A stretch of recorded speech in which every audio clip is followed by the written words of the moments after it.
Well, this is going to be kind of a long video. Let me start by talking about this. It's a 2009 Yamaha Raider, and we have had nothing but trouble. And based on its symptoms, which is this, decel popping. Now it's popping just going down the road. It's popping, and no power in the lower speeds, in the lower RPMs, in the lower gears. And it cuts out frequently, cuts completely out. It won't idle. And as it warms up, it gets worse and worse. We've had the power commander remapped, which it turns out the map that was in that power commander was the wrong one for these exhaust pipes, which actually made this run even worse. So according to all the symptoms we're having, it's pointing to, and the only reason I know this is because I have scoured the internet and the forums regarding this engine and this motorcycle. And this is a very common thing that happens to these. And what that is, behind that little cover there, underneath the seat is the fuel pump and fuel pump housing. And apparently the fuel pump housing cracks.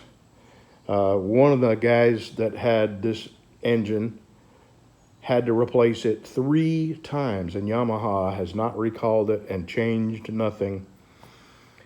So I suspect this may be our problem. I'll know in a minute.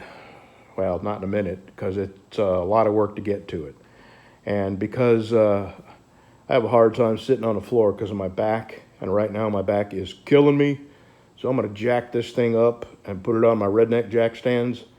So it'll be, a foot taller for me to work on. I can sit in my chair here, what I'm sitting in now, and work on this. So let me get it jacked up, set up on my redneck stands, which is a couple of cinder blocks and a couple of 2x4s. And then I'm going to get the seat off. And a friend of mine, hold it.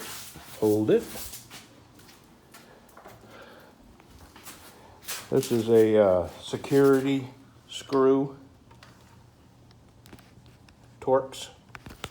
And I did not have any security screws. So a friend of mine, well, crap, can I do this with one hand or should I? I don't want on them. All right, so this is what they look like. And there's 2 of them. There's one here, and then supposedly there's one further in there. So let me get the seat off, get this cover off, and I'll show you what I got. All right, here's the culprit. Right here. I got to take this off. This off. Let me, I need a number 12 ratchet on the left, hon. On the left. Left. Your stop. Baby. What? Left. Okay. Boy, you need to go back to the house and Number 12. Get you some patience. You're doing it again. Okay. You were talking. You need to go find your patience because obviously you didn't bring them with you. Okay. Undo that. Okay. Can I use this in? You can use that in. And you're probably going to have, well, is that a 12 or a 10?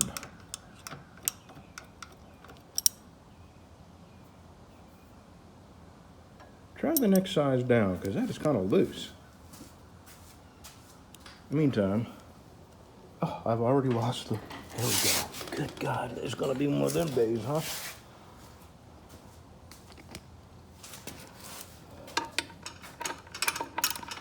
It won't fit on No. Huh. Well, I'll tell you what, I'm going to try an American on that. So that would be this end. Yeah. See, I There's no way this is American, not on a metric bike. But that 12 sure didn't fit it.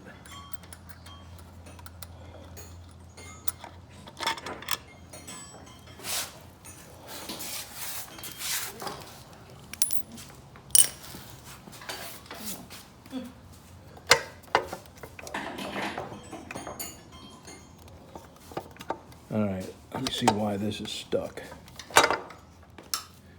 Okay, these are your fuel shutoffs.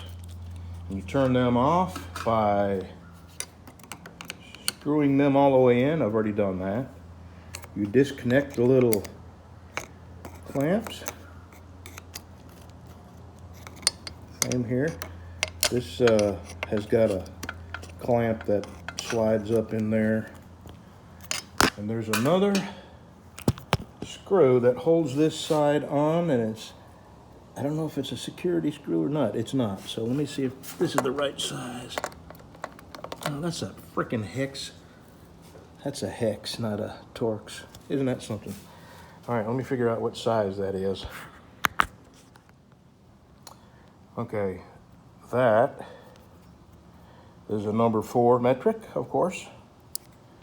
And that one was a T27 security bit. And I'll show you what that looked like.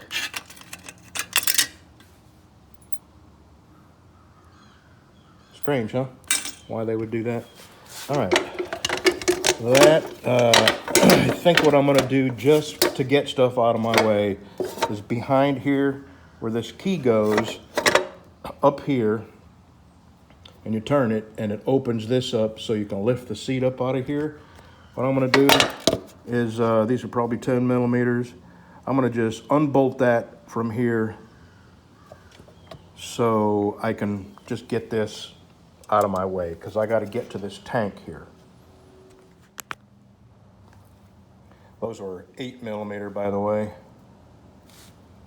So now what I want to do is pull this. Takes a little wiggling, but it'll come out.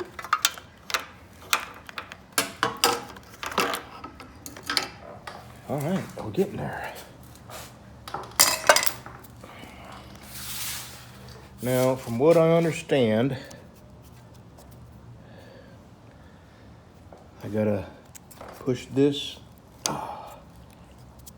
This is gonna take 2 hands. There's these little clamps here. You gotta, this arm swings back like that.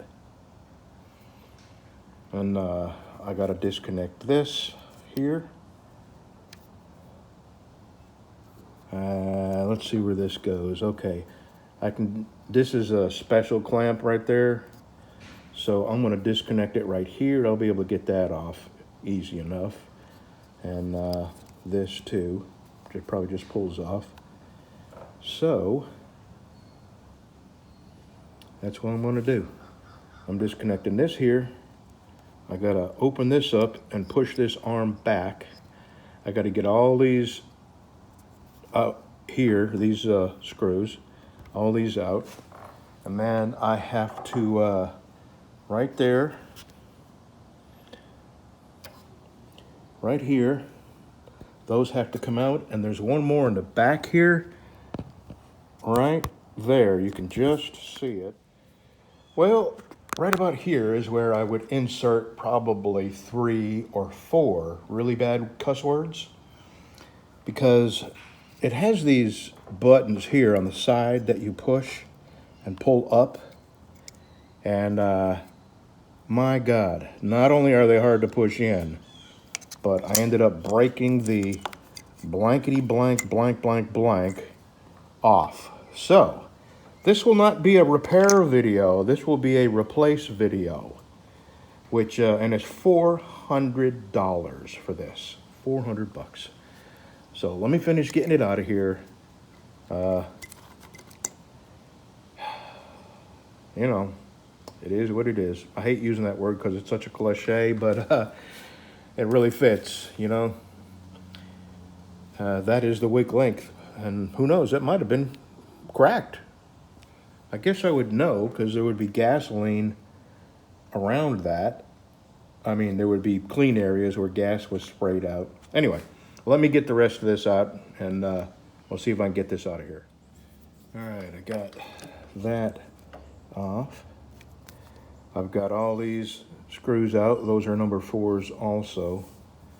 There's one more clamp I got to get off right here. I got to undo these 2 nuts, take them out, loosen that one. So let me get those off, and then I believe that's probably going to be a 10, maybe a 12. Oh, I don't know yet. Okay, this ring has to come off before you can do anything. And you can lift it up and wiggle it up and pick it up around the hoses. Not easy, but it can be done. This gasket comes from underneath this, and same thing, I just picked it up over this, wiggled it around and pulled it up over the hose. And the reason you would want to do that is just so it doesn't drop down in the tank and disappear. So now I have tried pulling this up out of here, and there's something that is catching. Can you see it right there?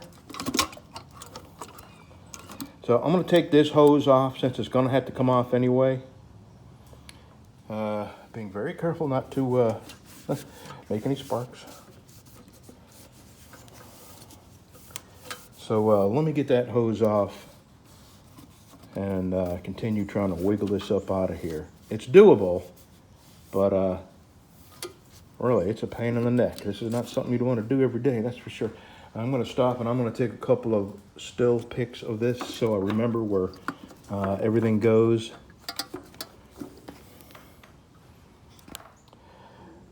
I am absolutely 100% sure this is it. You see that crack there? That is why this thing won't run.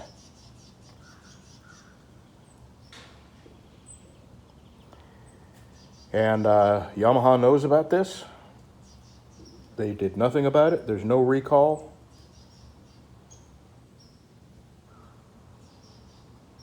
Isn't that something? Well, I think you know that Yamaha will never be bought in this family again.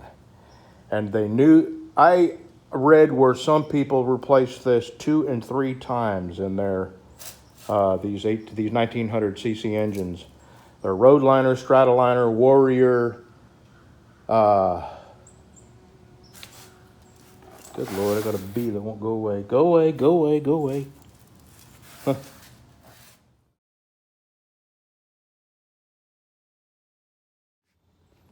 Okay, I'm just taking some last minute video so I'll remember how it all goes back together. It's gonna take us a few days to get the new part. I sucked some of that gas out. It's not too bad, and it's got a filter on it, a built-in filter. Well, I am 100% convinced that's what was the problem. That little tank that has a crack in it is supposed to get pressurized and then send, that's why this is on there so tight, send the gas up through here to the, well, to the injectors eventually. I think it goes through the throttle body, right? I'm not sure how that works, but all right, I'm just going to cover this up and wait till we get our new part. And I guess I will show you, I probably should have showed you how bad this was running. It wouldn't even idle. You couldn't even idle it. So I'll wait till I get that part. And when I get it all back together, I'll show you the reassembly, and I'll show you how good it runs after we get it together. My wife just asked me, how are you going to get the gasoline smell off your hands? And I'm thinking, why would I want to get the gasoline smell off my hands? I was thinking about dabbing some behind my ears. It's like perfume.